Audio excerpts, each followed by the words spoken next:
Welcome back everyone, I'm Kate Plays Games, this is EVE Online, and today we're starting a new series. It may not be a regular series, it will just come out as and when we have stuff to show you. What this series is about is Homefront Operations, which is a new thing which was added to the game a couple of weeks ago. What are Homefront Operations? They are small-scale, fleet-based PvE combat sites in high security space. They are mid-level difficulty, aimed at a mix of older and newer players. Ship restrictions are Tech 1 or Empire faction frigates, destroyers or cruisers. I would very strongly suggest that you use cruisers for these sites. There is no loot and salvage to be had within the sites. None of the NPCs in the sites have any bounty. The payout for completing a site depends on you A, fulfilling the victory conditions, and B, it depends on how many players you have, as we see on this chart here. The best payout is when you have 5 players in your fleet, and will pay each player 17 million ISK if you complete the site. 4 players is alright, kinda 13 mil. 6 kinda falls off a little bit. You don't really want to go below 4 or above 6, so 4, 5 or 6, that's the sweet spot. How do you find these things? Well, you click the opportunities button here and then you filter it for Homefront Operation. This lists all the Homefront operations in your local area, and in some areas there's rather a lot, like we see here. Lots of different ones, and they all have different victory conditions. When you get to these systems, there will be anomalies, so you can find them with either the right click menu or the Alt-P probe scanner window. These are public sites, so anyone can find them and join in. They are not instanced. At the moment, there is no lobby or matchmaking system, so you are going to have to find people to make a fleet with by yourself. There will be no one just hanging out in space trying to find fleet members, which is a bit of an oversight, and I wish the developers had made a matchmaking system or a lobby.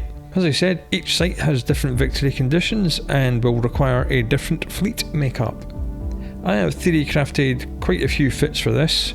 You can find these in the Cade's Homefront Fits chat channel. I managed to get together a motley crew of a few other pilots, and we've been testing a few of these fits.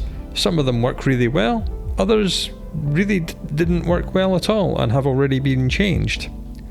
In all of our testing, we ran 10 sites and no player lost a ship at any point. We came close once, other than that, absolutely fine. The first site we attempted was Emergency Aid Automated Factory. It says, AI malfunctions have caused a rogue drone outbreak at a factory. They're just trying to destroy the factory. You need to keep it alive. Ship restrictions, cruiser, destroyer, frigate, hauler. Time to complete is 15 minutes. This site is timed, it always lasts for 15 minutes. You have to keep the drone control tower alive for 15 minutes. There is no way of speeding this up. This site is a static 15-minute run.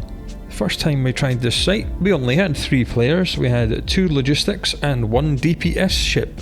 This was our first mistake. We really needed more people. Our second mistake was not having our overview set up correctly, as we could not see the NPC structure nor the attacking forces. This was a rookie error. To fix that, you go up here to the top right of overview, you go open overview settings, click the filters tab, and then search for Homefront and turn on all of these options, and then you can see what you're doing. So we wasted a minute of our first site because we couldn't see anything. The 2 logistics ships could not keep the tower alive with the amount of enemy DPS being applied to it. And the DPS ship couldn't hit anything other than the very few enemy cruisers. The destroyers were far too fast for the guns to track, and the frigates were even faster than them. Some of the frigates and some of the destroyers were also webifying the DPS ship, which meant it could not pull range on them, and that made it even more difficult to hit them. And the NPC cruisers had remote repair ability, and they were repairing each other. So we were barely able to kill any enemy DPS, and the tower was destroyed in only 6 minutes. This was the only site we failed, and it was the first one we did.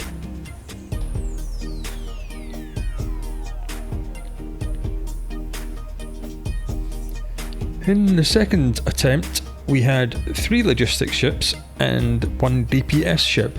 The fit in the DPS ship had been changed quite significantly, and I will show you how. This was the original fit, which had 250mm railgun 2s. This was designed to be a sniper and snipe things, but in that site you land right in the middle of a big ball of enemies, so that range didn't matter. It does have a shade under 800 DPS, but it could not apply it. So that was changed to this configuration, which has dual 150mm railgun 2s with an optimal range of 9000. I could have gone for ion blasters or even neutron blasters to get even more DPS, but then the optimal range would be about 3 meters and we would be fighting in fall off range, and I decided I would rather be more accurate.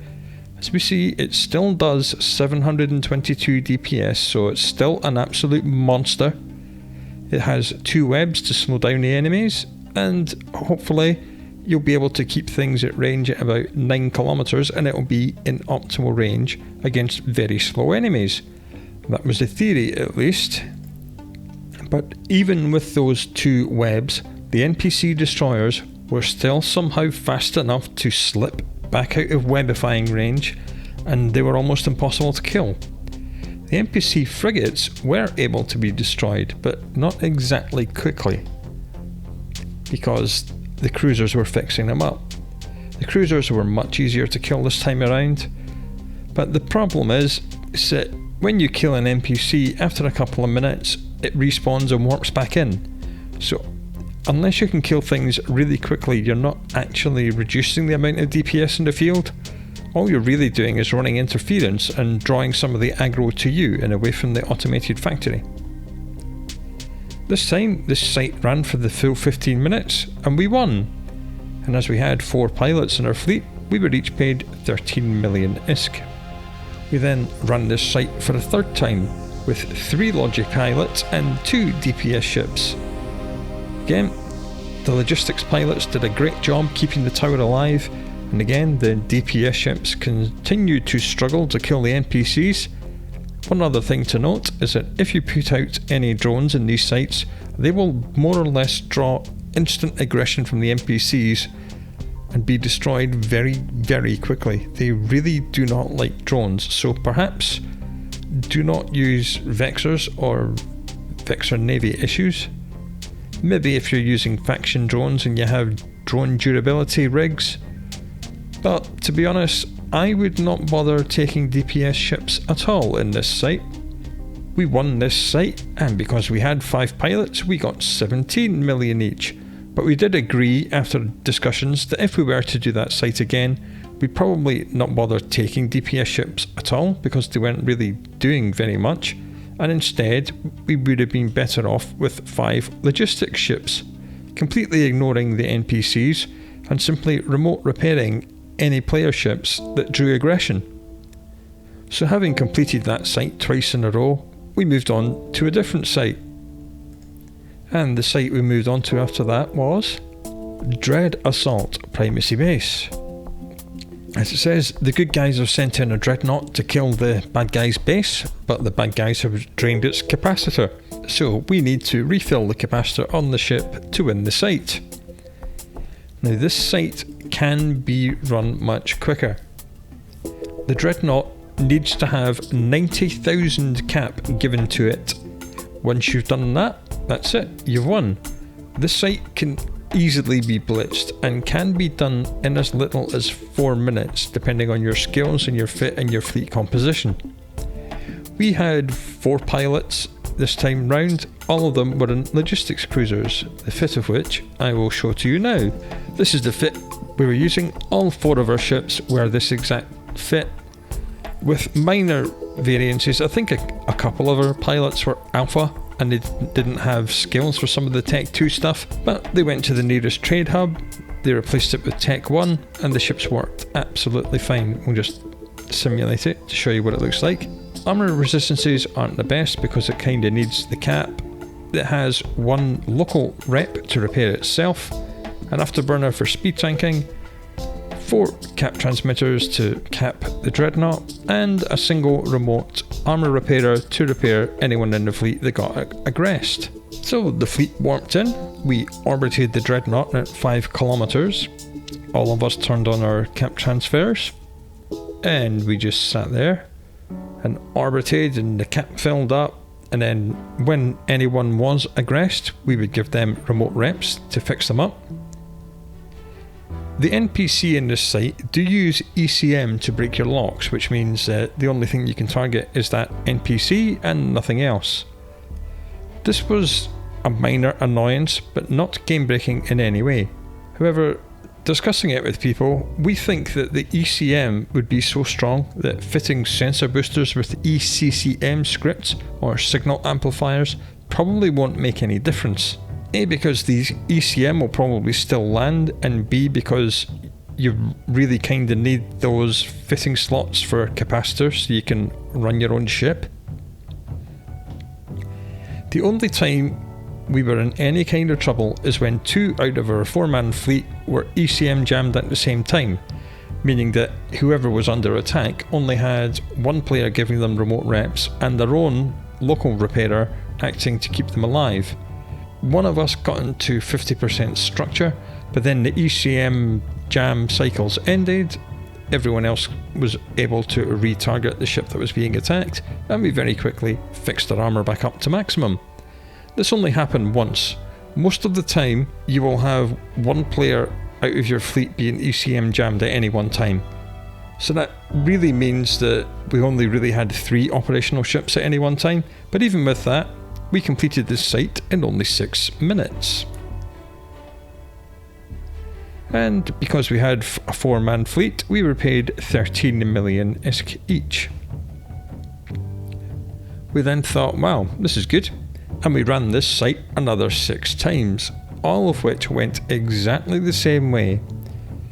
You warp in, you orbit the dreadnought, you target the dreadnought, you give the dreadnought your capacitor, and if anyone comes under attack, you give them the remote reps.